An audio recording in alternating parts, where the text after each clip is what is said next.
आओ बच्चे स्टार्ट करते हैं।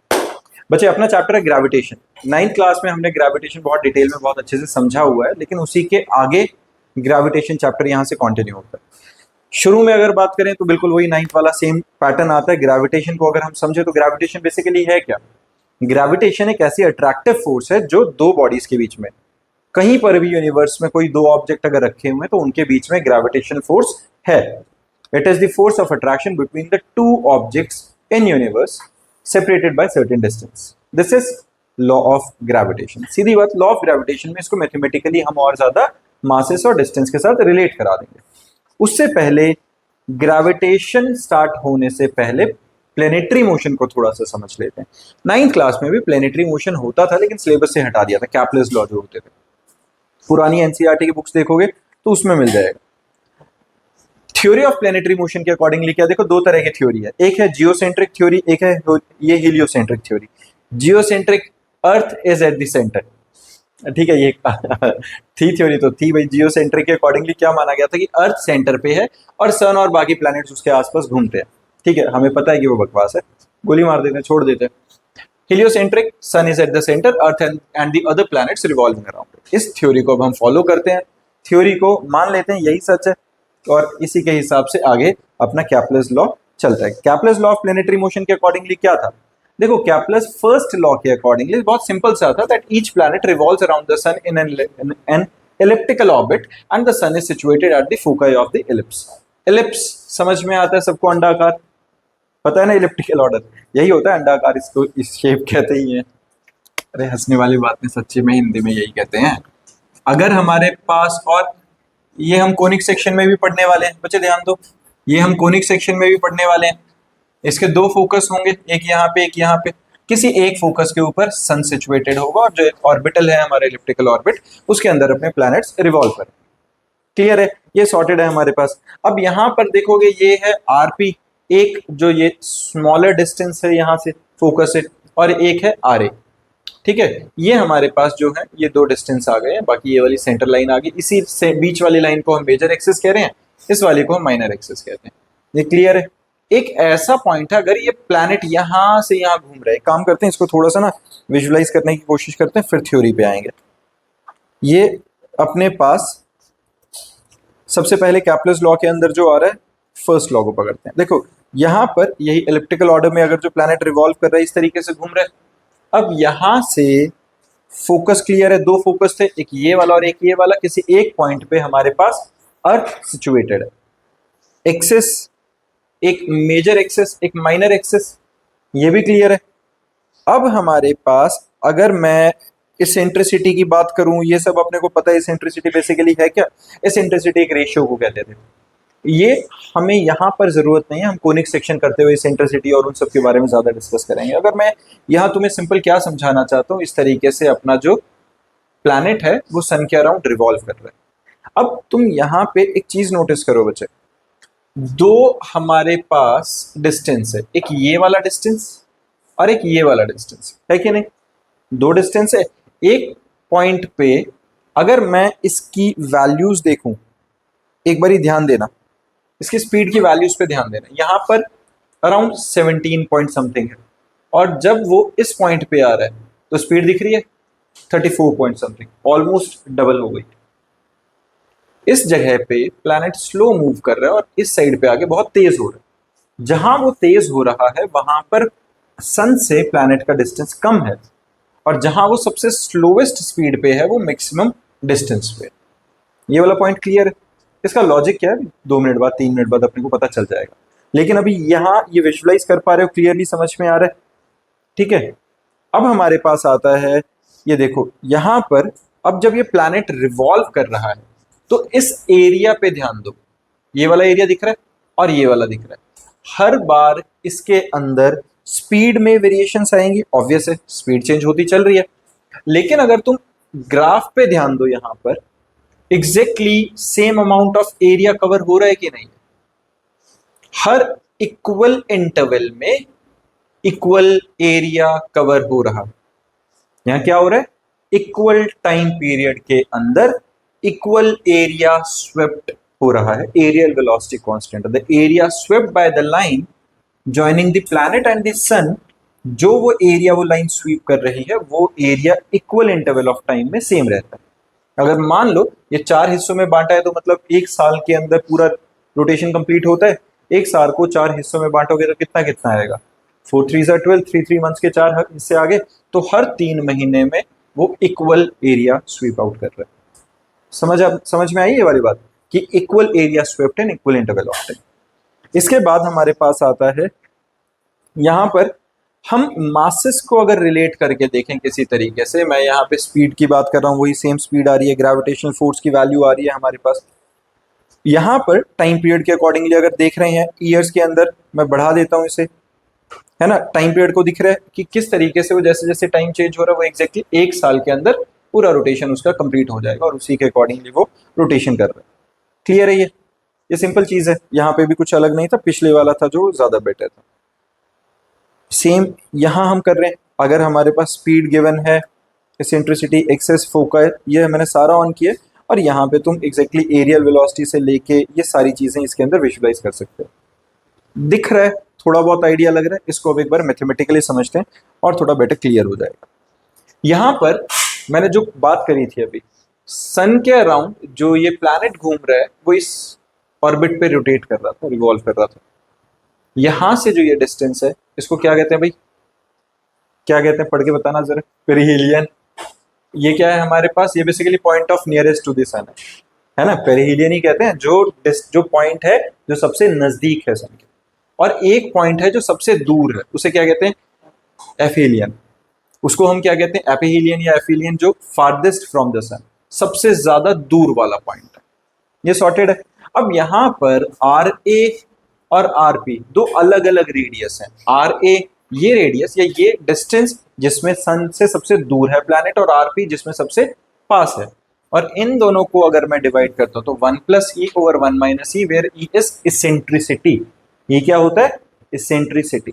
इसेंट्रिसिटी हमारे पास क्या होती है, जो फोकस से सेंटर का डिस्टेंस है और जो मेजर एक्सिस का हाफ होता है उसको कहते हैं। यहां पे मैं दिखा रहा हूं, जैसे ये वाला जो डिस्टेंस है, ये इसका नाम फिलहाल के लिए काम करते हैं सी रख लेते हैं, और ये जो मेजर एक्सिस से है ए, इन दोनों का जो रेशियो आएगा c/a, ये क्या आएगा बच्चा, इसेंट्रिसिटी। क्लियर है। और इस इसेंट्रिसिटी का जो रिलेशन आएगा आर ए और आर पी, आर ए क्या है, ये डिस्टेंस आर ए है और ये डिस्टेंस आर पी है, और इन दोनों का जो रिलेशन है वो क्या बन रहा है, 1 + e/1 - e। क्लियर है। ये हमारे पास सीधा सीधा इसेंट्रिसिटी के साथ इनका रेशियो आ जाता है, इनका रिलेशन आ जाता है। या मैं अगर सीधा ए की बात करूं कि ए क्या निकल रहा है, अगर मुझे ए निकालना है तो वो R P + R A whole by 2 से मेरे पास जो सेमी मेजर एक्सिस है उसकी वैल्यू निकल जाती है। क्लियर। अब यहां पर एक चीज समझना, अगर एक चीज रोटेट कर रही है, कोई भी चीज है किसी सेंट्रल ऑफ पॉइंट के अराउंड रोटेट कर रही है, रिवॉल्व कर रही है, तो वहां पर रोटेशनल मोशन का कंसेप्ट लगना चाहिए। और रोटेशनल मोशन का कंसेप्ट जब हम करते हैं तो वहां पर सबसे पहली जो चीज आती है, एंगुलर वेलोसिटी, एंगुलर डिस्प्लेसमेंट आती है। एंगुलर डिस्प्लेसमेंट अपने को समझ में आती है, जितने एंगल से वो ऑब्जेक्ट डिस्प्लेस हो रहे, और rate of change of angular displacement angular velocity आ जाती है। ये पता है अपने को। r is the distance of the planet from the sun, omega is the angular velocity of the planet, and area swept per unit time, area swept का formula आएगा ½ r² ओमेगा।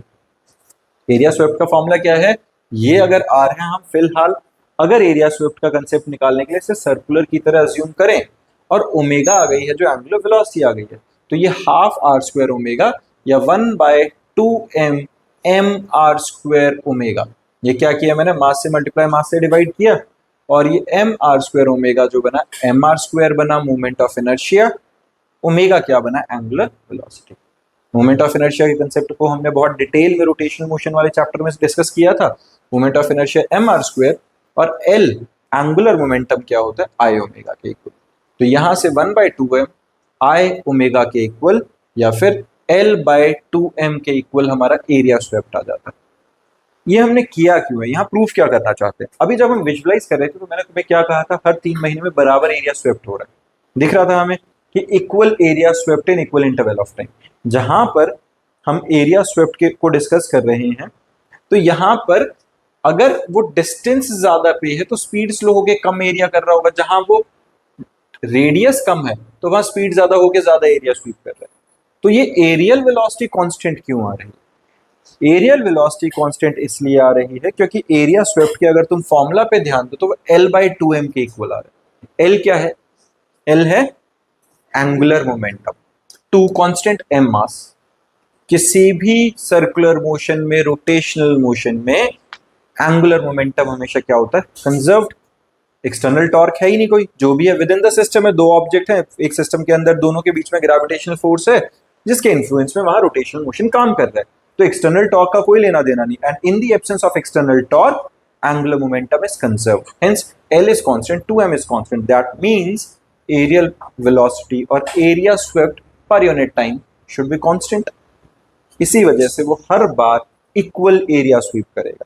और इक्वल एरिया स्वीप करने के लिए अगर मैं आई omega पे ध्यान दिलाऊं तुम्हें, आई का formula mr², r is radius. अगर रेडियस घटेगा तो ओमेगा को बढ़ना ही पड़ेगा उस वैल्यू को कांस्टेंट रखने के लिए। क्लियर है?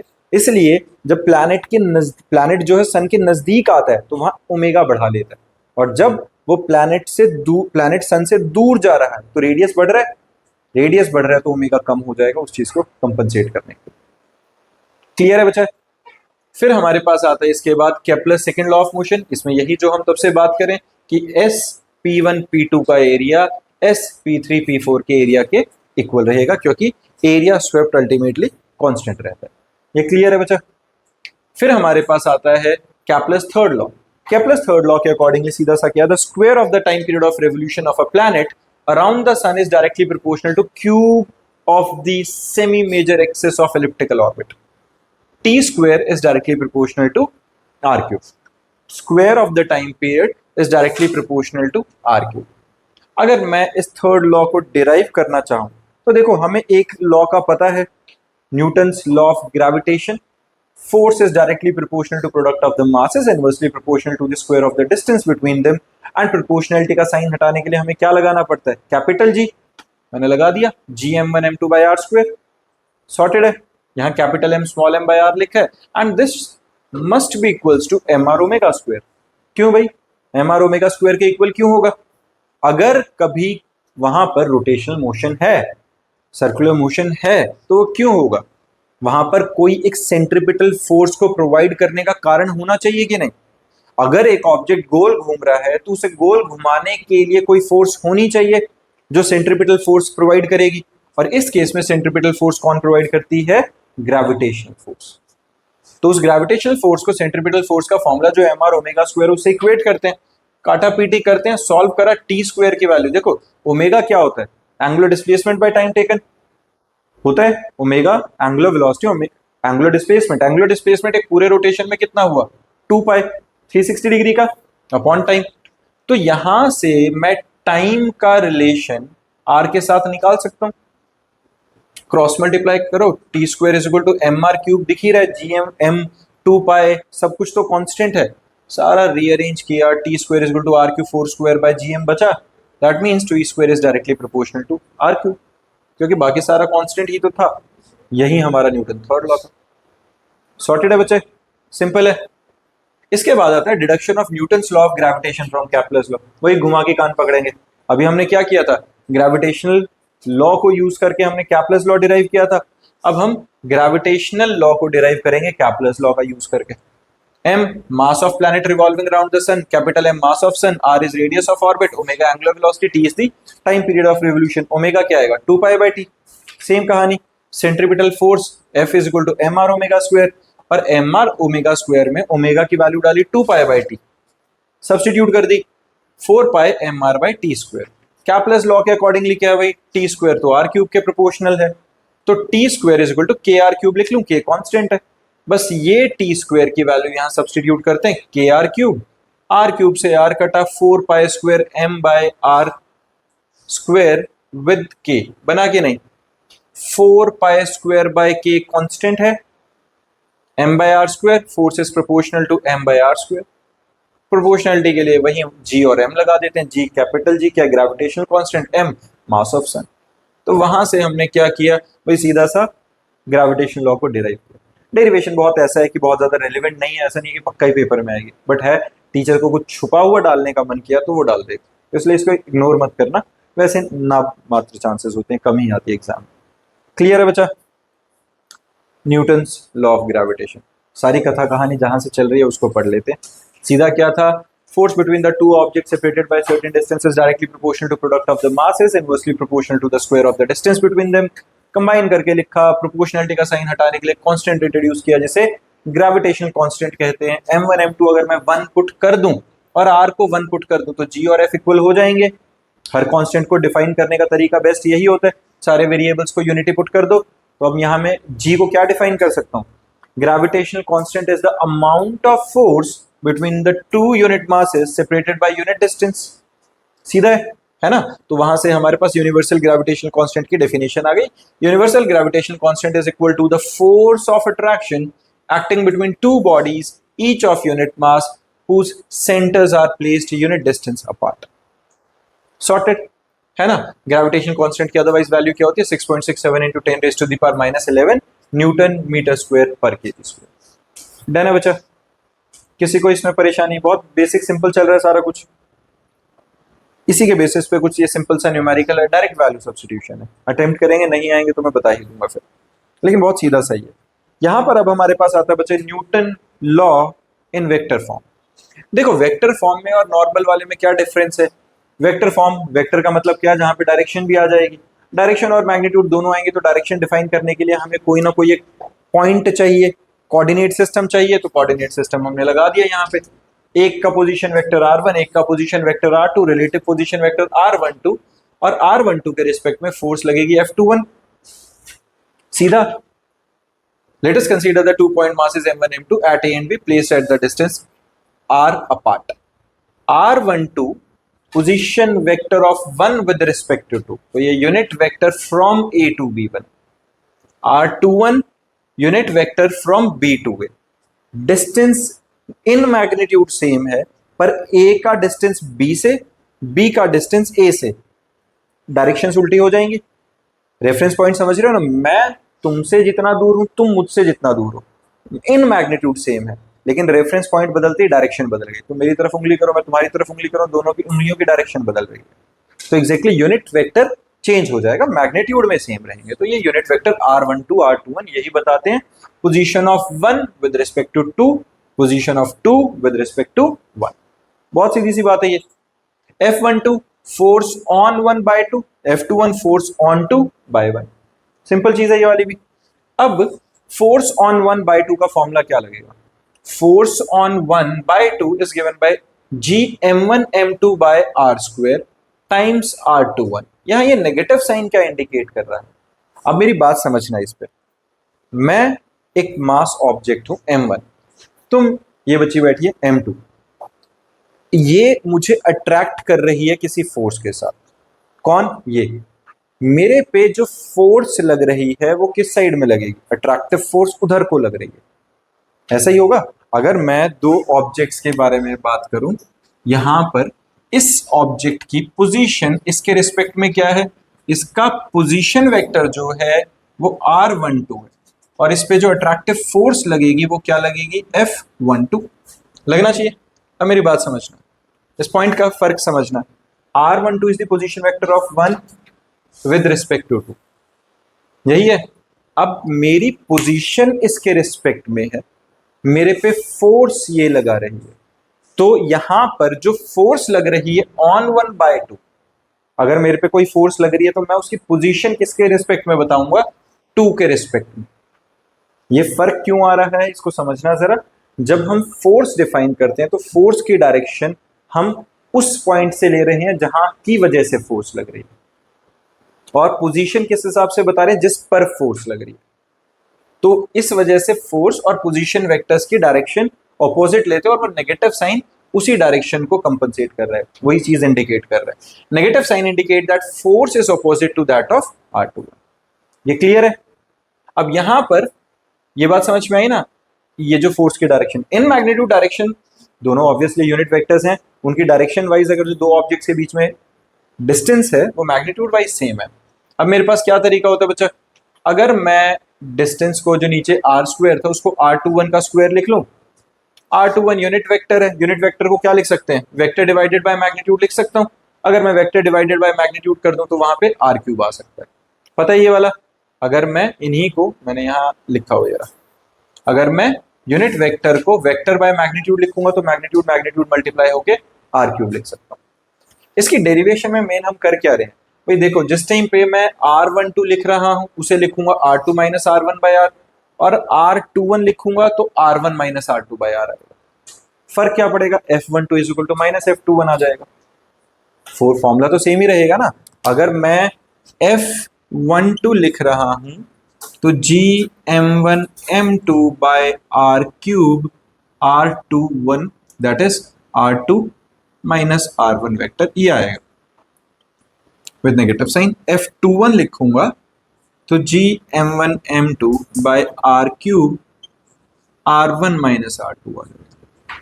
तो यहां से आ क्या रहा है, इक्विवेलेंट ऑपोजिट फोर्सेस दोनों पे लग जाएंगे। क्लियर है ये। इसके अंदर डेरिवेशन में और कुछ खास करने की जरूरत नहीं है। वेक्टर फॉर्म के अंदर मेन हमारे पास r12 पोजीशन वेक्टर्स बदलो बस, और r21 इक्वेट करो, f12 is equal to minus f21 लिखो, और वहां हमारी डेरिवेशन यहाँ पे खत्म हो जाती है। सॉर्टेड है, सिंपल चीज है। इसके बाद हमारे पास आता है बच्चा principle of superposition of gravitation. बहुत सीधी सी चीज भाई, यहाँ पे मल्टीपल बहुत सारे लोग हैं, तुम सारे ही हो। एक पॉइंट पे मैं अज्यूम कर लेता हूं कि तुम आपस में किसी पे कोई फोर्स नहीं लगा रहे हो, मेरे थ्रू तुम पे लगने वाली फोर्स को फिलहाल निग्लेक्ट कर रहे हैं, तो मेरे पर नेट फोर्स क्या लगेगी, मुझ पर तुम सब की ओर से लगने वाली फोर्स का एल्जेब्रिक सम आ जाएगा कि नहीं। सीधा है, सुपरपोजिशन में हमेशा यही करते हैं, नेट सम निकालना है हमें। The resultant gravitational force F acting on a particle due to number of point masses is equal to the vector sum of forces exerted by the individual masses on the given particle। यही हुआ। F0 पर 1 कितनी लगा रहा है, F0 पर 2 कितनी लगा रहा है, F0 पर 3 कितनी लगा रहा है, सो ऑन। सारी फोर्सेस का एल्जेब्रिक सम अगर मैं लगा दूं तो that will be the net force on the certain particle. Sorted है।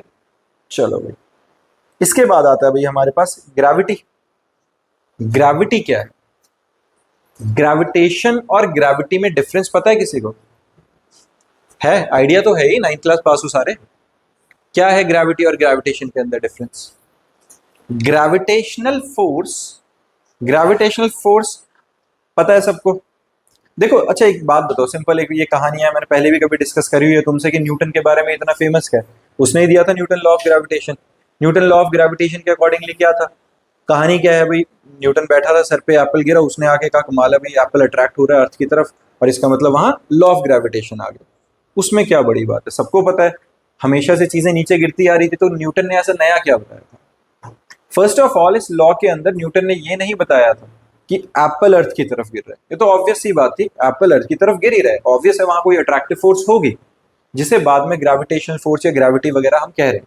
लेकिन ग्रेविटेशनल फोर्स हिंदी में गुरुत्वाकर्षण जो है, ये चीजें न्यूटन ने बताया था कि ये फोर्स म्यूचुअल है। The force exerted by the Apple on earth, समझ रहे हो, एप्पल जब नीचे गिर रहा है उस वक्त एप्पल भी अर्थ पे एक फोर्स लगा रहा है, और वो उतनी ही है जितनी की अर्थ उस गिरते हुए एप्पल पे लगा रही है। ये न्यूटन ने बताया था कि ये जो फोर्स होती है, ध्यान से देखो अभी जो हमने ये डिस्कस किया है वेक्टर फॉर्म में, इसका मतलब क्या है, F21 is equal to minus F12 का मतलब क्या हुआ कि जितनी फोर्स 1 पे लग रही है उतनी ही फोर्स 2 पे लग रही है, बस डायरेक्शन उल्टी है।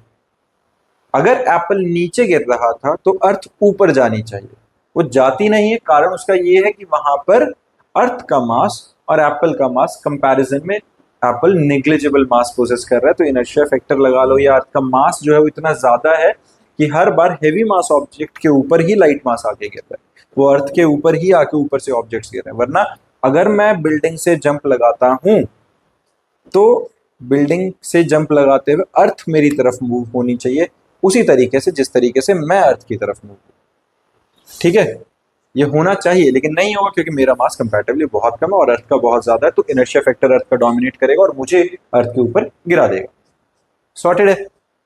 दूसरी चीज जो मैं आप बता रहा था, ये ग्रेविटी वाली बात जो हम बात कर रहे थे कि एग्जैक्टली फिर ग्रेविटी क्या है।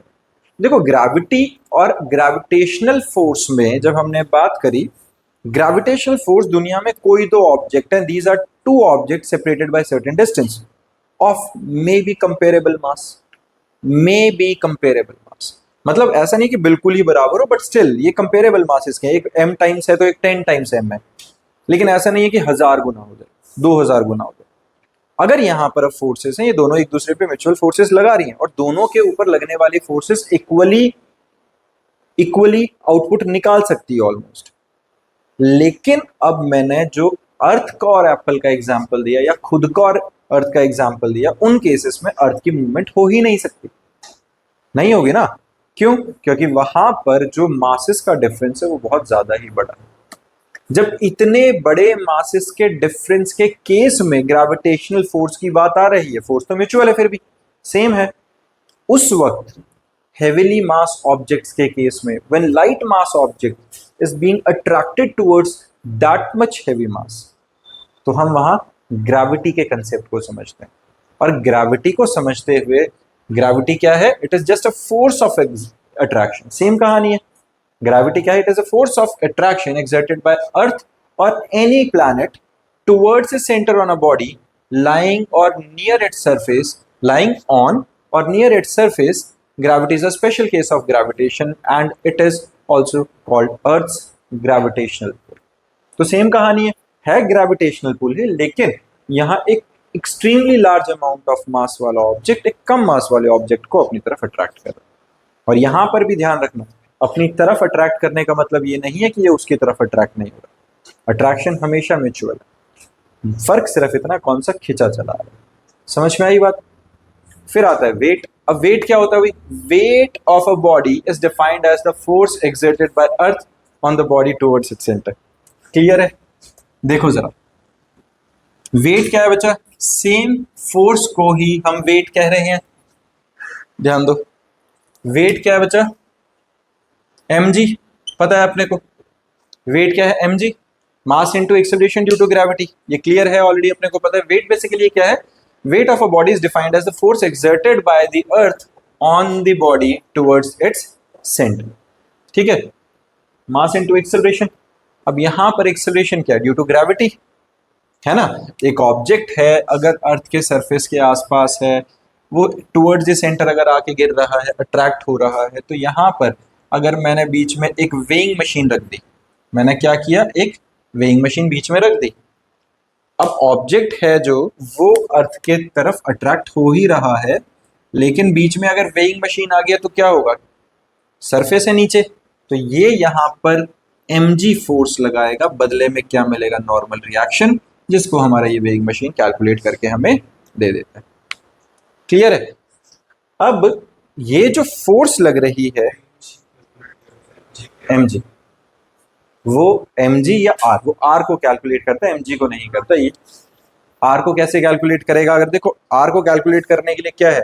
नॉर्मल रिएक्शन, वो कैलिब्रेटेड ही ऐसे है। देखो इसका सीधा क्या है, हमने याद है एक टॉपिक किया था, apparent weight of a man in a lift. उस apparent weight of a man in a lift के टाइम पे मैंने तुम्हें कहा था भी कहीं मेला लगेगा, दिवाली का टाइम है, लग रखा होगा कहीं ना कहीं, वहां पे जाओ, झूले पे जाओ, वेइंग मशीन मेरे पास पड़ी है, मेरे पास से ले जाओ, उसके ऊपर बैठो, झूले पे, झूले पर कुर्सी है जो, कुर्सी पे रखो वेइंग मशीन, उस पर बैठो तुम, फोन से करो रिकॉर्ड, जब झूला ऊपर जाए और जब झूला नीचे आए, साथ में तुम्हारी चिंगाड़े होंगे, चिंगाड़ों के अंदर एक अलग टाइप की मिक्स फीलिंग होगी, ऊपर जाते हुए अलग तरह का घबराहट होती है, अलग डिस्कम्फर्ट होता है पेट में, नीचे आते हुए अलग तरह का डिस्कम्फर्ट होता है। और दोनों बार नोटिस करना, वेइंग मशीन की जो रीडिंग्स है ना वो चेंज हो रही होगी, होनी नहीं चाहिए, तुम ही तो बैठे हो उस पर। अब ऐसा तो हो नहीं रहा कि ऊपर जाते हुए कुछ अलग कर रहे हो, नीचे आते हुए कुछ अलग कर रहे हो। तो वेइंग मशीन की रीडिंग चेंज क्यों हो रही है? वो चेंज इसीलिए हो रही है क्योंकि वो वेट नहीं, वो नॉर्मल रिएक्शन को कैलकुलेट कर रही है। हाँ जी, कर कैसे रहा है? नॉर्मल रिएक्शन हमने apparent weight of a man in a lift वाले में निकाला था, जब एक्सेलरेशन अपवर्ड या डाउनवर्ड हो। देखो वेइंग मशीन का काम क्या है? वेइंग मशीन के ऊपर कोई जोर लगा रहा है, ऊपर जो जोर लग रहा है उसी का नॉर्मल रिएक्शन होता है। एक action has equal and opposite reaction. अब अगर ये ऑब्जेक्ट नीचे आए, मान लो एक्सेलरेशन डाउनवर्ड हो रहा होता है, तो नेट एक्सेलरेशन चेंज होगा, g+a g-a, अकॉर्डिंगली r बदलेगा, वही निकाल रहा है वो। r कुछ अलग थोड़ी है, मतलब तुम कहाँ कंफ्यूज होगी, r कैसे निकाल रहा है? r फॉर रैबिट, ऐसे नहीं निकालना ना, आर होगा तो नेट फोर्स के इक्वल ही निकाल, तो वो फोर्स को ही रहे, लेकिन वो फोर्स कांस्टेंट नहीं है। वो फोर्स किसके हिसाब से बदलेगी? अगर एक्सेलरेशन ड्यू टू ग्रेविटी बदल जाए। अब एक्सेलरेशन ड्यू टू ग्रेविटी नहीं बदल रहा है, लेकिन जब वो झूले वाला केस ले रहे हैं तो उसमें total net acceleration on the body change हो जाता है, और उस नेट एक्सेलरेशन के रिस्पेक्ट में नॉर्मल रिएक्शन बदलेगा। उसी को हम कैलकुलेट करके वेट कह रहे हैं। ठीक है, अगर कोई जेन्युइनली मेले में जाए या फिर जा सके आसपास, या कोई झूला हो जहां पे तुम झूला झूल सको वेइंग मशीन के ऊपर बैठ के, तो ट्राई कर लेना और रिकॉर्डिंग कर लेना साथ में, इजी हो जाएगा। हाँ जी, झूले पे बैठ के ये भी कर लोगे तो क्या दिक्कत है? नहीं, रिकॉर्ड करते हुए मजे आएंगे ही तुम्हें, क्या दिक्कत है? वेइंग मशीन चेंज होती हुई दिख रही है, जो हल्का फुल्का बंदा है उसको भारी होते में मजे आएंगे, भारी वाले को हल्का होने में मजे आएंगे। हाँ जी,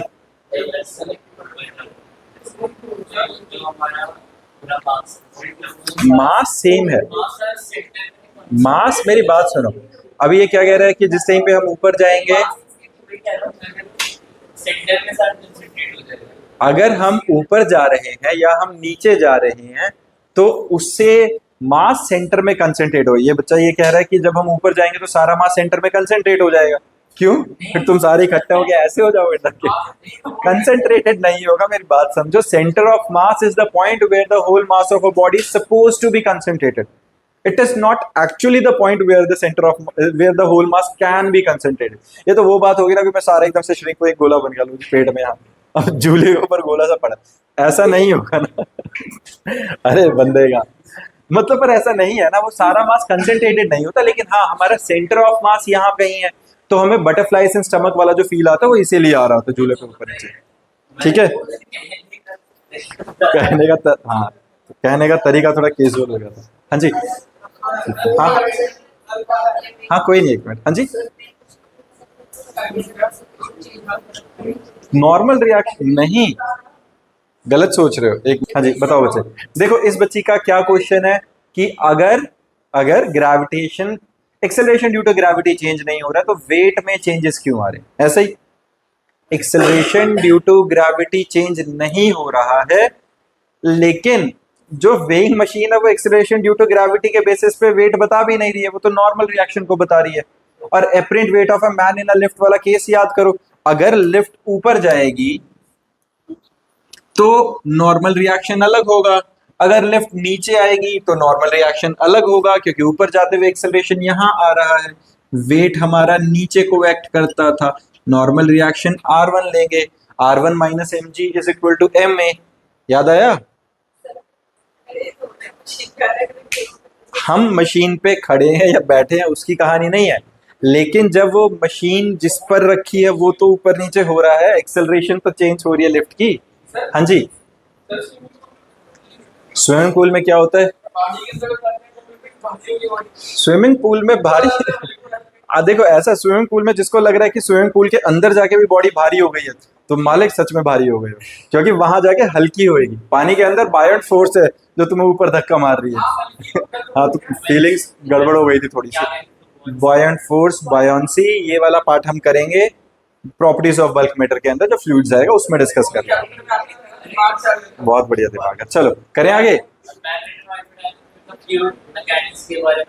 हाँ बिल्कुल करते हैं, अभी आओ सुनो, अब मेरी बात सुनो बच्चा। देखो यहां पर अपने पास वेट का कंसेप्ट क्लियर है, MG force is equal to mass into acceleration. MG में अगर मैं एम को 1 पुट करता हूं तो एग्जैक्टली एफ और जी इक्वल आ जाएंगे, सीधा है। तो acceleration due to gravity is defined as the force of gravity acting on a unit mass of a body placed on और near the surface of the earth. Dimension निकालेंगे तो same M L T minus two upon M L T minus two, बचा कि नहीं? तो ये exactly acceleration वाला आया कि नहीं? सेम आया, एक्सेलरेशन ड्यू टू ग्रेविटी और ग्रेविटी दोनों के दोनों सेम चीज हैं, तभी हम हर जगह पे इवन 9th क्लास से क्या उससे पहले से भी जहां एक्सेलरेशन ड्यू टू ग्रेविटी आता है वहां एक्सेलरेशन की जगह उसे यूज कर रहे थे। v is equal to U plus AT में फ्री फॉल के अंदर v is equal to U plus G T लगाते ही थे, a is equal to V minus U by T distance upon time, कर आगे सेम एक्सेलरेशन के dimension निकल रहे, वो बच्चों वाली बात कर रहे हैं। ठीक है, तो डायमेंशन दोनों सेम है। अब आता है relation between g and g, ये भी सेम 9th क्लास का बहुत बेसिक सा formula. F is equal to gmm by r square and this must be the reason behind the weight which is mg. Equate करते हैं small m से m कटा, small g is equal to capital G times capital mass upon radius का स्क्वायर. g gravitational constant, m mass of planet, r radius. Earth के case में radius, मास, g तीनों की वैल्यू है. सब्स्टिट्यूट अगर मैं कर दूं तो हमारे पास g की वैल्यू क्या आ जाती है, स्मॉल g की 9.82 metre per second square. Clear है ये एक्सेलरेशन ड्यू टू ग्रेविटी की वैल्यू आ जाती है.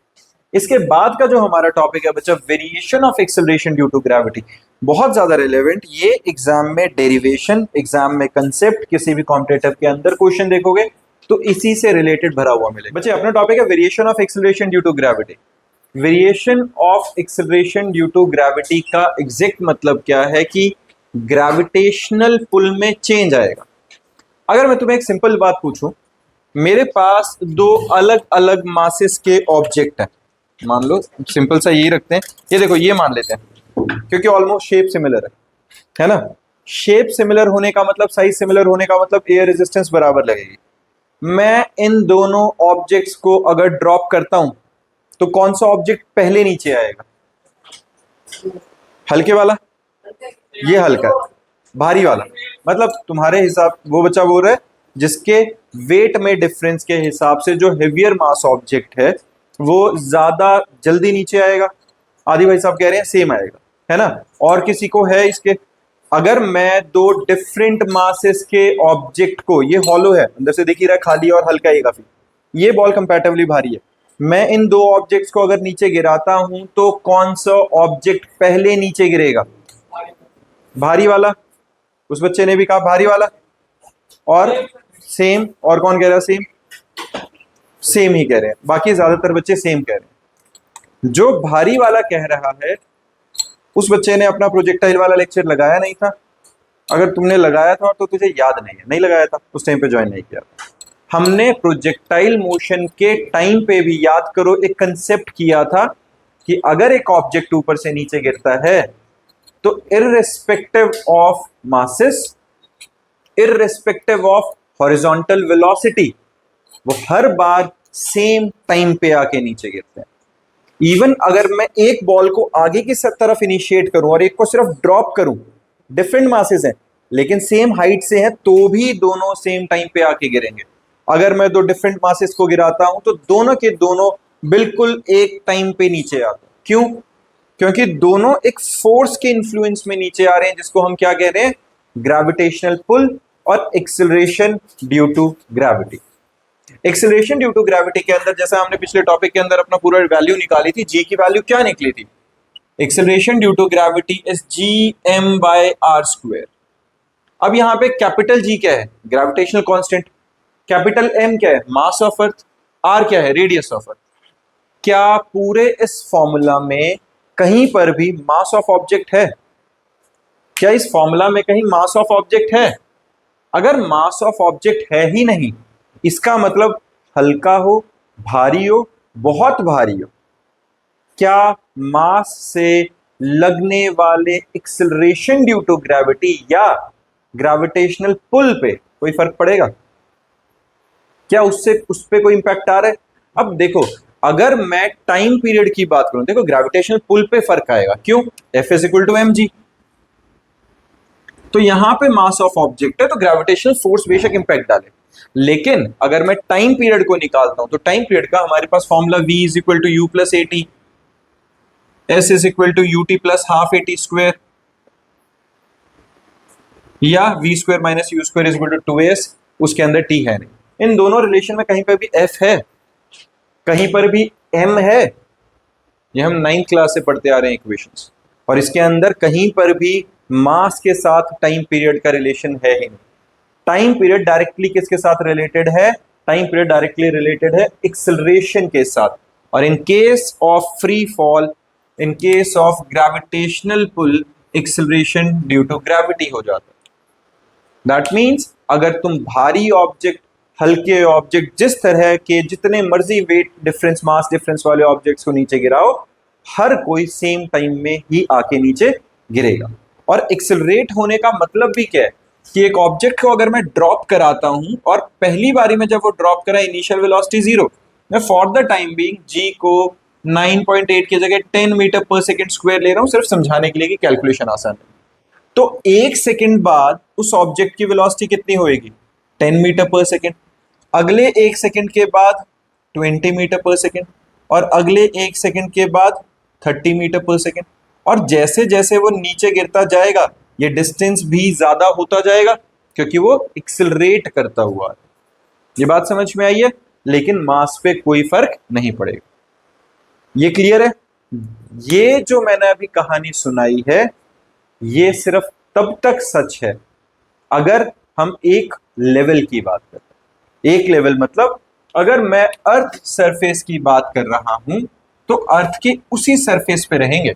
मैं ये नहीं कह रहा हूं कि अर्थ के सरफेस से कुछ किलोमीटर्स ऊपर चले जाएं या कुछ किलोमीटर्स नीचे चले जाएं। जब तक सेम लेवल पे रहेंगे तब तक हर किसी पे लगने वाला acceleration due to gravity same रहेगा। That means time of flight जब वो ऊपर से नीचे गिरेगा फ्री फॉल में हर किसी के लिए सेम रहेगा, and that time will be independent of mass. Sorted है?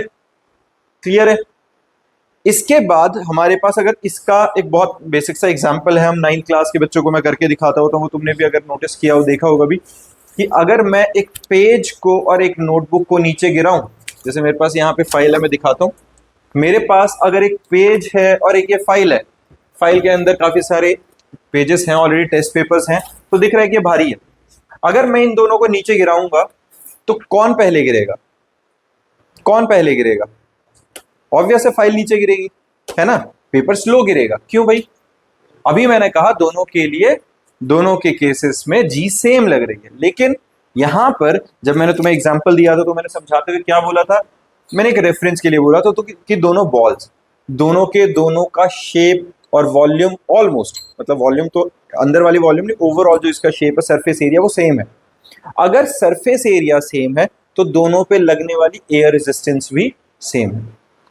यहां पर दोनों का सरफेस एरिया ऑलमोस्ट मान लो सेम, ऑलमोस्ट अप्रॉक्स मान लेते हैं। तो इस पे और इस पे सरफेस एरिया सेम होने की वजह से जो बायंट फोर्स है, जो एयर रेजिस्टेंस है ऊपर की तरफ, वो सिमिलर लग रहा है। लेकिन इसको नीचे खींचने वाली फोर्स है mass into acceleration due to gravity. Mass कम, जी दोनों पे सेम, तो उस वजह से एयर रेजिस्टेंस जो बायंट फोर्स है वो डोमिनेट कर रही है और इसको स्लो गिरा रही है। ये क्लियर है? अगर मैं किसी तरीके से यहां से एयर हटा दूं, मैं वैक्यूम बना दूं, तो कोई बायंट फोर्स लगने का सिस्टम ही नहीं। बायंट फोर्स नहीं लगेगी तो दोनों के दोनों बिल्कुल सेम टाइम पे आके नीचे गिरेंगे। चाहे इवन हम कहते हैं कि कोई फेदर हो, कोई पंख हो और एक पेपर बॉल हो, एक भारी ऑब्जेक्ट हो, एक डंबल हो, दोनों को नीचे गिराओगे दोनों के दोनों सेम टाइम पे गिरेंगे। अभी मेरे पास यहां पर एक ही तरीका है जिससे मैं एयर रेजिस्टेंस हटा सकता हूं। क्या है? मैंने क्या किया, इस पेपर को मैं इसके ऊपर रख देता हूं। अगर मैंने इस पेपर को इसके ऊपर रखा, उससे हुआ क्या? अब जो एयर रेजिस्टेंस इस पर लग रही थी, सेम एयर रेजिस्टेंस ऊपर वाले के ऊपर लगनी चाहिए, क्योंकि देखो दोनों के ऊपर एज अ सिंगल यूनिट काम कर रहे हैं। इनके बीच में इस पे एक्स्ट्रा पुल देने वाली, एक्स्ट्रा पुश देने वाली, बायंट फोर्स देने वाली कोई नहीं है। और अब मैं अगर नीचे गिराता हूं तो क्या दिख रहा है? दोनों के दोनों बिल्कुल साथ में आके गिर रहे हैं कि नहीं? समझ में आया? जहां पे भी देखो थोड़ा सा अगर अलग है उसी में तुम्हें लिफ्ट होता हुआ दिखेगा। अगर ये पूरा इसके ऊपर है तो ये हर बार बिल्कुल सेम तरीके से नीचे आके गिरेंगे। तो जब कोई हैवी मास या लाइट मास ऑब्जेक्ट ऊपर से नीचे गिरेंगे तो ग्रेविटेशनल पुल दोनों के लिए सेम सरफेस पे सेम रहने वाला है, बस बायंट फोर्स का डिफरेंस हो सकता है अगर उनका सरफेस एरिया डिफरेंट होगा। उस माइनर तुम पॉइंट मिलीमीटर्स में है। कितना बड़ा ऑब्जेक्ट, अब ये कह रहा है कि हाइट इंक्रीज हो गई है। अगर मैंने एक ऑब्जेक्ट के ऊपर दूसरा ऑब्जेक्ट रख दिया है, कितना फर्क आया? रेडियस ऑफ अर्थ 6400 किलोमीटर्स है ना? उसके साथ हम कंपेयर कर रहे हैं, समझ रहे हो? तो रिलेशन में 0.1 mm नेग्लिजिबल। मैं जब बात कर रहा हूं तो ध्यान से देखो, मैंने रेडियस ऑफ अर्थ के रिस्पेक्ट में बहुत बड़ी सी हाइट बनाई है। ये बुर्ज खलीफा भी इतना बड़ा नहीं होगा मेरे हिसाब से, समझ रहे हो? जो सबसे मतलब टॉलेस्ट बिल्डिंग भी होगी वो भी शायद इतनी बड़ी तो नहीं होगी कि वो रेडियस ऑफ अर्थ के कंपैरिजन में इतनी हाइट पे जा सके। बट अगर मैं किसी रिलेवेंट हाइट पे चला जाऊं, मान लो ठीक ठाक सी हाइट पे हम जाते हैं, वहां जाकर जी में चेंजेस आने चाहिए। आने चाहिए या नहीं आने चाहिए? आने चाहिए। क्यों आने चाहिए? क्योंकि मेरे पास जी के फॉर्मूला के अंदर साफ दिख रहा है कि gravitational acceleration due to gravity is inversely proportional to R square. और अगर रेडियस में चेंज आएगा, और ये रेडियस अर्थ का सिर्फ रेडियस ही नहीं है, ये होता है अर्थ के सेंटर से उस ऑब्जेक्ट के सेंटर तक का डिस्टेंस। और अगर इस डिस्टेंस में वेरिएशन आएंगी तो एक्सेलरेशन ड्यू टू ग्रेविटी की भी वैल्यू में वेरिएशंस आएंगे। ये टॉपिक बहुत ज्यादा इंपॉर्टेंट है, एग्जाम में तुम्हारे आना ही आना है। वेरिएशन ऑफ जी, आओ स्टार्ट करते हैं। वेरिएशन ऑफ जी के लिए सबसे पहले बच्चे साथ के साथ सारे नोट डाउन करेंगे, साथ में ही डेरिवेशन हो जाएगी तो साथ में प्रिपरेशन हो जाएगी। देखो अपने पास है, देखो जरा, हमारे पास है इफेक्ट ऑफ ऑल्टीट्यूड। सबसे पहले इफेक्ट ऑफ ऑल्टीट्यूड का मतलब है बच्चा, ठीक है, हमें अर्थ पैराशूट या पैराग्लाइडिंग में हमें अर्थ खींचती, ऑब्वियस है खींचती है। अगर पैराशूट या पैराग्लाइडिंग में अर्थ हमें नहीं खींचती तो हमें पैराशूट की जरूरत क्या होती? तो जहां से कूदता वहीं रहता, ग्रेविटेशनल पुल है ही नहीं, वहीं रहेगा।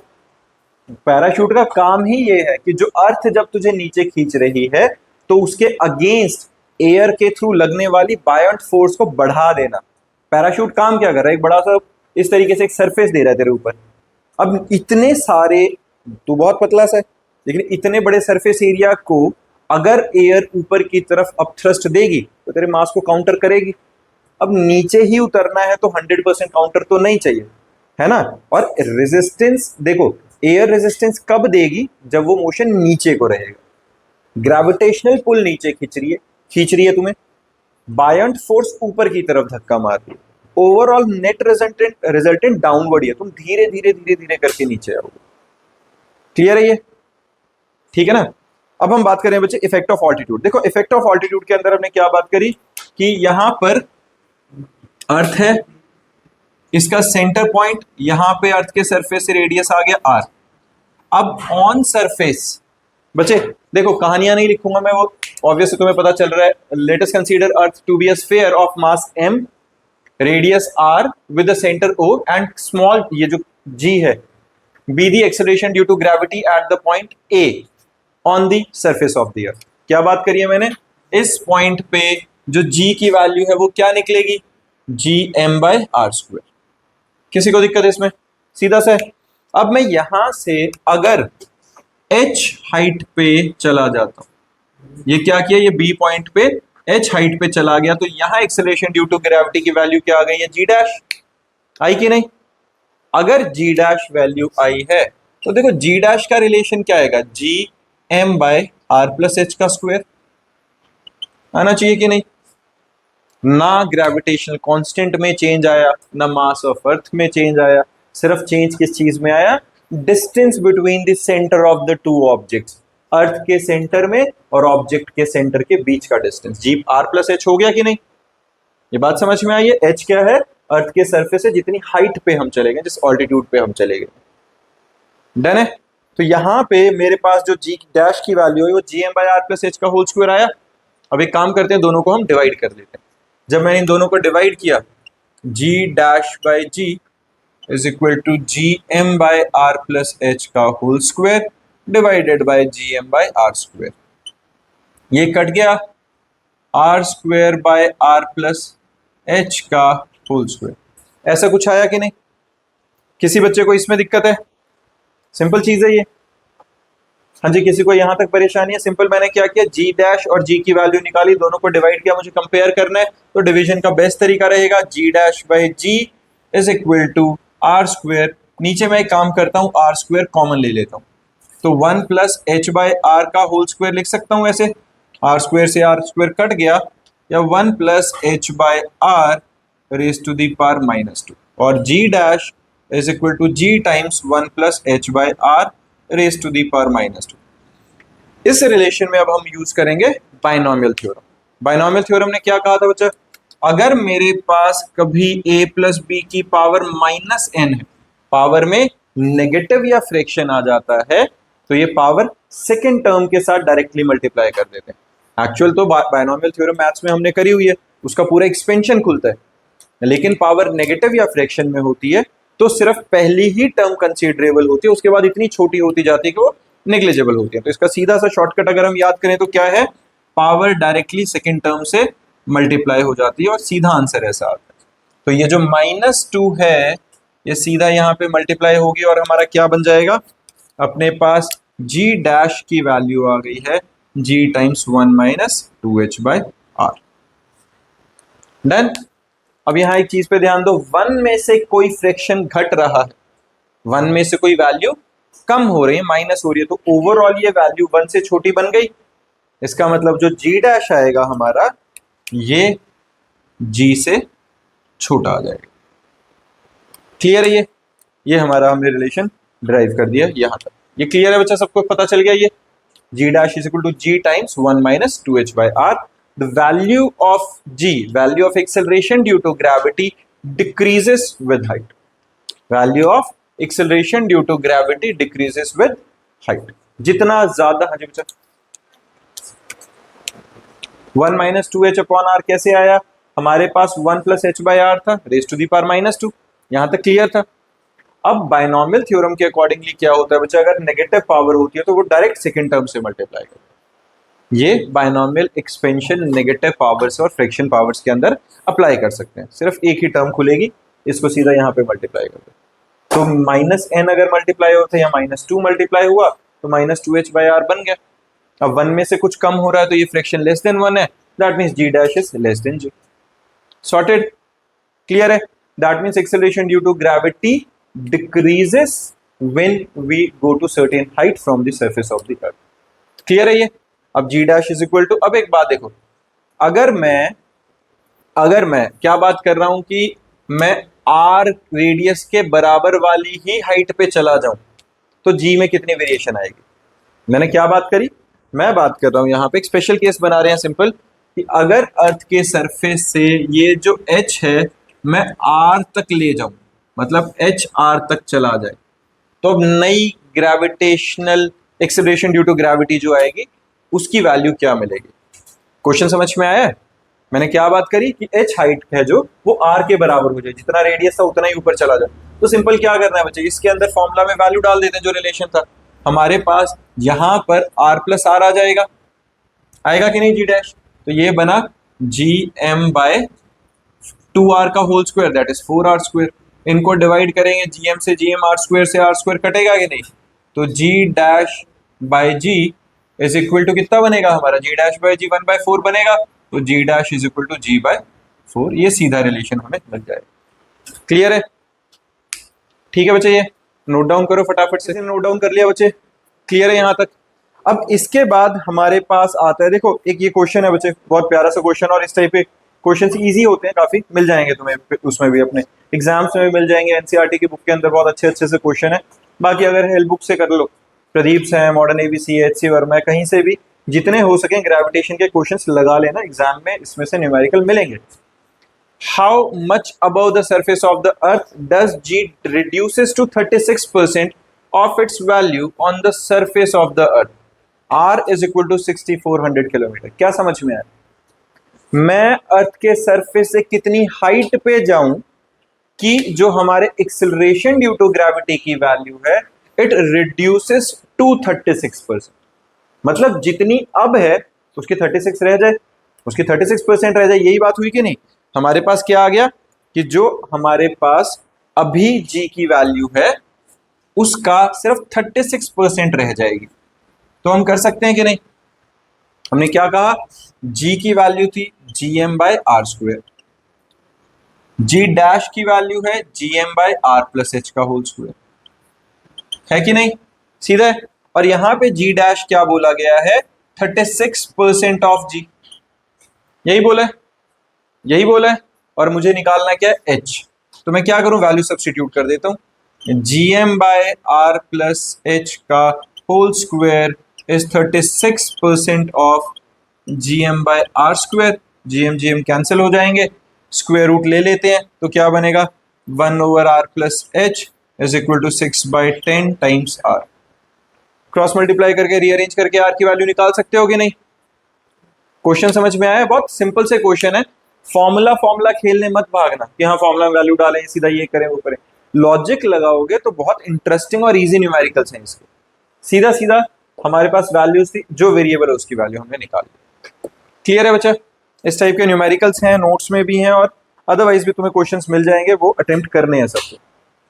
अब अपने पास आता है बच्चा इफेक्ट ऑफ डेप्थ। अब देखो डेप्थ के साथ क्या होना चाहिए, यहां ध्यान दो। अगर मैं किसी हाइट पे गया, अगर मैं किसी हाइट पे गया तो हमने क्या बात करी बच्चे, एक्सेलरेशन ड्यू टू ग्रेविटी क्या हो गई है, डिक्रीज हुई है कि नहीं? हमने अभी देखा अगर हम किसी ऑल्टीट्यूड पे जाते हैं, किसी हाइट पे जाते हैं तो value of acceleration due to gravity reduce होती है, डिक्रीज करती है। अगर मैं डेप्थ में जाऊंगा तो जी के अंदर क्या वेरिएशन आनी चाहिए तुम्हारे हिसाब से, बताओगे? तुम्हारे हिसाब से अगर हम अर्थ के अंदर खड्डा खोदते हैं, समझने की कोशिश करना मैं क्या कर रहा हूं, अर्थ है ठीक है, अर्थ के अंदर हम खड्डा खोदना शुरू करते हैं और खड्डा खोदते खोदते मान लो इतनी डेप्थ में आ गए, ठीक है, ये क्या हो गया, डी डेप्थ के अंदर आ गया हूं मैं। अब हमारे पास हम बी पॉइंट पे पहुंच गए हैं इसे, ठीक है, तो इस बी पॉइंट पर एक्सेलरेशन ड्यू टू ग्रेविटी बढ़ेगी या घटेगी? मैं अर्थ के सेंटर की तरफ आ रहा हूं, घटेगी बढ़ेगी? उतनी ही रहेगी। जो बोल रहा है बढ़ेगी, क्यों बढ़ेगी बच्चे, लॉजिक? क्योंकि रेडियस कम हो गया, डिस्टेंस कम हो रहा है, उसका लॉजिक बच्चे का ये है, कंसेप्ट जायज लगा रहा है। कौन कह रहा है घटेगी? क्यों घटेगी? सरफेस फिनोमेना है, तो ये कह रहा है कि अगर हम अंदर आ गए तो सरफेस गायब हो गया, सरफेस तो वही है। हाँ, रेडियस जीरो हो जाती तो वहां ग्रेविटी कैसी रहती है? रेडियस जीरो है, हाँ, तो वहां अगर मैं सेंटर पे चला जाता हूँ क्या वहां ग्रेविटी जीरो है? कंफर्म्ड है।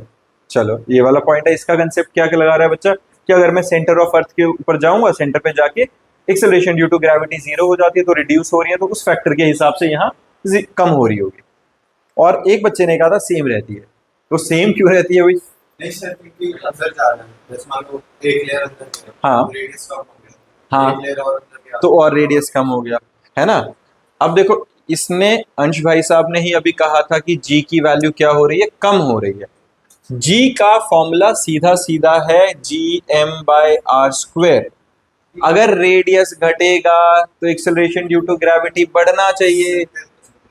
हाँ, सेंटर की बात नहीं कर रहा मैं, यहाँ की बता रहा हूँ। बी पॉइंट पे एक आंसर दो सीधा, अपने ही आंसर को काउंटर भी कर रहा है और फिर अपने आंसर को फिर जस्टिफाई भी कर रहा है। एक पॉइंट पे रहो, तूने बोला आर घटेगा, आर रिड्यूस हो रहा है, आर रिड्यूस होने के साथ साथ जी दिख रहा है सामने, इनवर्सली रिलेटेड है। आर घटेगा तो जी बढ़ना चाहिए, होना चाहिए। लेकिन यहां पर दो बच्चों ने, जिसका सेम वाला पॉइंट था उसका कोई है नहीं, कुछ सोचा नहीं बच्चा, तूने सीधा बोल दिया। जिसने कम बोला कि डिक्रीज हो रही है, जिसने बोला इंक्रीज हो रही है, दोनों का अपना अपना थॉट प्रोसेस है, दोनों की बात आधी सही और आधी गलत है। अब लॉजिक समझना क्या, उसने बच्चे ने बोला कि जी बढ़ना चाहिए, उसकी आधी सही क्यों? क्योंकि साफ दिख रहा है इनवर्सली रिलेटेड है आर के साथ। अगर रेडियस घटेगा, that is distance between the two points reduce होगा, तो जी की वैल्यू बढ़नी चाहिए, सॉर्टेड है। ये भाई साहब जो जस्टिफाई कर रहे हैं, ये भी आ तो वहीं गया था कि आर घट रहा है बढ़ रहा है। लेकिन एक बात बताओ, इस बच्चे ने एक पॉइंट बोला अंश ने कि ये जो ग्रेविटेशनल पुल है एक सरफेस फिनोमेना। पहली बात तो सरफेस फिनोमेना नहीं है, बल्क फिनोमेना ही है, ये सेंटर से लेते हैं डिस्टेंस, सरफेस से नहीं लेते। पहला तो ये अपना माइंडसेट क्लियर रखना। दूसरा, जब मैं खड्डा खोदते हुए अंदर जाता जा रहा हूं तो मेरे को ऊपर वाले अर्थ के हिस्से से अब कोई लेना देना नहीं है। मैं सिर्फ किस वाले हिस्से में इंटरेस्टेड हूं, जो ये अंदर की रेड कलर की अर्थ बच गई है कि नहीं? क्योंकि ऊपर वाली अर्थ का हिस्सा तो मेरे से अलग रह गया, तो अंदर जो अर्थ है उसका जो ये रेडियस बच गया, अब इसका ये रेडियस कितना बच गया, आर माइनस डी। डी क्या बचा? डेप्थ, जितना मैंने अंदर तक खोद दिया था, है ना? अब आर माइनस डी ऑब्वियस ही बात है आर से कम है ना? लेकिन एक बात बताओ, क्या मास सेम रहेगा? नीचे आते गए तो अर्थ का इतना सारा मास रिड्यूस नहीं हो गया, और यहां पर डायरेक्टली प्रोपोर्शनल टू मास भी है, तो यहां दोनों फैक्टर्स में चेंज आ गया। जब मैं खड्डा खोदते हुए अंदर आ रहा हूं तो मास रिड्यूस हो रहा है, रेडियस भी रिड्यूस हो रहा है, डायरेक्टली प्रोपोर्शनल वाली भी चीज कम हो रही है और इनवर्सली प्रोपोर्शनल वाली भी कम हो रही है। तो हमें दोनों का कंबाइंड इफेक्ट चाहिए। इसके लिए हमारे पास क्या लगेगी? डेंसिटी। डेंसिटी क्या होता है? मास पर यूनिट वॉल्यूम। हम मान के चल रहे हैं कि अर्थ अपनी क्या है? स्फेरिकल शेप में है। तो यहां पर डेंसिटी जो आती है, ये क्या है बच्चे? मैं डेंसिटी को रो से डिनोट कर रहा हूं यहाँ पे। It is equal to mass of earth per unit volume, 4/3 pi R cube. Sphere होता है उसकी वॉल्यूम का फॉर्मूला यही होता है, मास पर यूनिट वॉल्यूम। यहां तक ठीक है। अब अगर यही अर्थ छोटी हो गई, छोटी हो गई क्यों? बीच वाला रेड वाला पार्ट आ गया, रेडियस कम हो गया, तो इसका नया मास जो आएगा वो m डैश आएगा। और जो m डैश आएगा ये क्या आएगा? Rho into we dash. v क्या है? जो इसकी वॉल्यूम होगी, यही होगा ना। मास का फॉर्मूला क्या होता है? Volume into density. Mass per unit volume is equal to density. Density तो यूनिफॉर्म रहेगी थ्रू आउट। तो डेंसिटी का फॉर्मूला आया capital M/4/3 pi R cube, और नई वॉल्यूम का फॉर्मूला आया 4/3 पाई आर माइनस डी का होल क्यूब। 4/3 पाई 4/3 पाई कट गया, तो हमारे पास क्या आ गया? m times R minus D का whole cube by R cube. ये मेरे पास नए मास की वैल्यू आ गई कि नहीं? हाँ जी, किसी को इसमें परेशानी है? ये समझ में आया मैंने क्या किया? पक्का? ये मैंने क्या कर दिया? मैंने एक नए मास की वैल्यू निकाल दी। यहाँ पे 4/3 pi R cube into rho लिखा है मैंने नोट्स के अंदर। तुम रो की टर्म्स में रख लो या तुम सीधा इस तरीके से निकालो, तुम्हारी इच्छा। बात समझ में आई है? नए मास की वॉल्यूम क्या होगी? डेंसिटी इंटू वॉल्यूम, और वॉल्यूम क्या होगी? 4/3 पाई आर माइनस डी का होल क्यूब। हाँ जी, किसी बच्चे को इसमें दिक्कत है? डन। अब एक काम करते हैं, दोनों के लिए जी का फॉर्मूला लगा लेते हैं। दोनों के लिए जी का फॉर्मूला लगाएंगे तो क्या आएगा हमारे पास? जी की वैल्यू ये थी, जी डैश की वैल्यू क्या आएगी? G M dash by R minus D का होल स्क्वायर, यही रहेगा। वैल्यू सब्सटीट्यूट करो। जी एम डैश की वैल्यू क्या है? M times R minus D का whole cube by R cube, है ना। और यहाँ आर माइनस डी का होल स्क्वायर, तो होल स्क्वायर से ये क्यूब कट गया, क्या बचा? G M times R minus D by R. हुआ कि नहीं? क्लियर है ये? G dash is equal to G M by R square times R minus D by R. ऐसा लिख लो, क्योंकि ये क्या बन गया? जी बन गया, और इसको वेरिएबल सेपरेट किए तो इस फॉर्मेट में आया कि नहीं? इसको दूसरे तरीके से भी क्या कर सकते थे? जी डैश और जी की वैल्यू निकाल के डिवाइड कर लेते, जैसा हमने ऑल्टीट्यूड वाले में किया था। दोनों सेम है, नोट्स में मैंने ऐसे ही किया हुआ, जी डैश और जी की वैल्यू निकाल के डिवाइड करिए। यहाँ पर मैंने क्या किया? वो डायरेक्ट जी बना लिया। तो अपना मेथड है, कोई दिक्कत नहीं हो, तो बेसिक मैथमेटिक्स है ना, रीअरेंजमेंट है, सिंपल। ये हमारे पास जी डैश की वैल्यू क्या निकल गई? G times 1 minus D by R. D की वैल्यू आर से छोटी रहेगी, अगर आर से छोटी रहेगी तो ये जो वैल्यू है ये ओवरऑल 1 से छोटा बन गया, कुछ ना कुछ माइनस हो गए, ये फ्रैक्शन 1 से छोटा बना, इसका मतलब G dash is less than G. G dash हमारे पास क्या आ गई है? Less than G. मतलब जितना हम खड्डा खोद के अंदर की तरफ जाते जाएंगे उतनी acceleration due to gravity reduce होती जाएगी। और ये जो अंश भाई साहब ने एक दिमाग लगा के एक बात कही थी कि सेंटर पे जीरो होगी, वो क्यों होगी? कि अगर डी की वैल्यू आर के इक्वल हो जाए तो G dash is equal to G times 1 minus R by R, जो कि कट के 1 हुआ और अल्टीमेटली जीरो आ जाती है।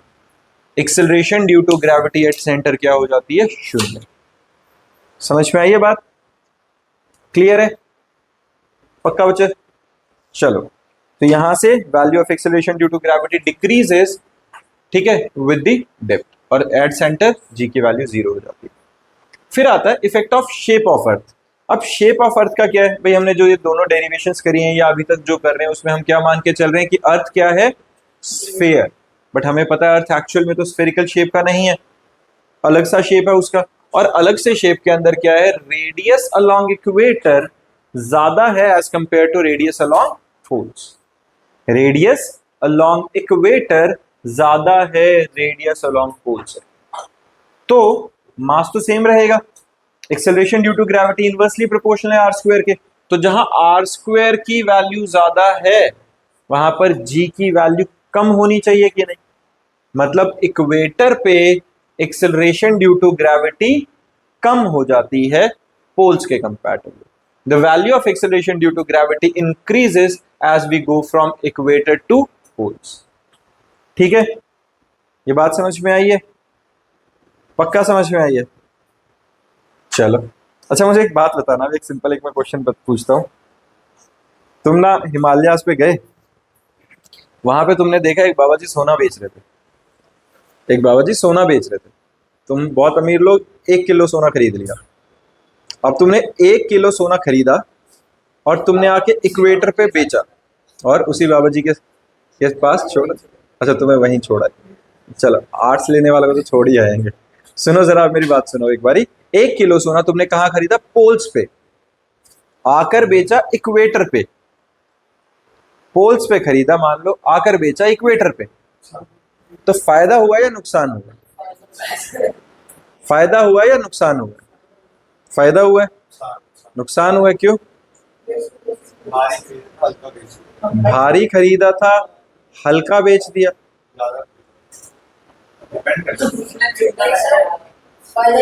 फायदा ही होगा। जब, सुनो जरा, देखो, इस क्वेश्चन पे बहुत सीधा सीधा सा दिमाग लगाना था कि जब हम, अगर मैं पोल्स पे कुछ खरीदता हूं, सुनो बेटा ध्यान दो, जब मैं पोल्स पे कुछ खरीदता हूं, तो पोल्स पे जब हम चीजें खरीद रहे हैं, हम मास के हिसाब से तो नहीं खरीद रहे, हम खरीद रहे हैं वेट के हिसाब से। वेट का फॉर्मूला होता है mass into acceleration due to gravity. Poles पे एक्सेलरेशन ड्यू टू ग्रेविटी ये, तो वेट ऑन पोल्स WP, और वेट ऑन इक्वेटर क्या आएगा? M into GE। बिल्कुल ठीक है। अब एक बात बताओ जरा, पोल्स पे एक्सेलरेशन ड्यू टू ग्रेविटी की वैल्यू क्या थी? पोल्स पे ज्यादा थी, इक्वेटर पे कम थी। तो पोल्स पे अगर एक्सेलरेशन ड्यू टू ग्रेविटी की वैल्यू ज्यादा थी तो कम मास हमें मिला होगा।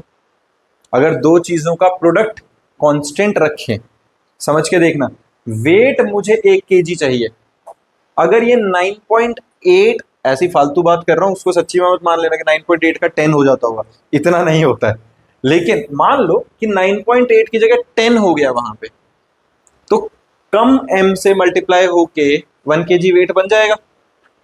होगा कि नहीं? 1 kg का मतलब हुआ क्या? Mass into acceleration due to gravity 1 kg का वेट बना रहा है, तो उसको न्यूटन में कन्वर्ट करते हैं, वो अपने को आइडिया है। लेकिन एक सिंपल बताओ, अगर ये वैल्यू ज्यादा है तो कम मास की वैल्यू 1 kg का वेट बनाएगी। अब तुम इक्वेटर पे लाए, इक्वेटर पे लाके तुमने बेचने की कोशिश करी, यहां एक्सेलरेशन ड्यू टू ग्रेविटी क्या था? कम था, तो तुम्हें ज्यादा मास प्रोवाइड करना पड़ेगा कि नहीं? ज्यादा मास मतलब ज्यादा क्वांटिटी देनी पड़ेगी।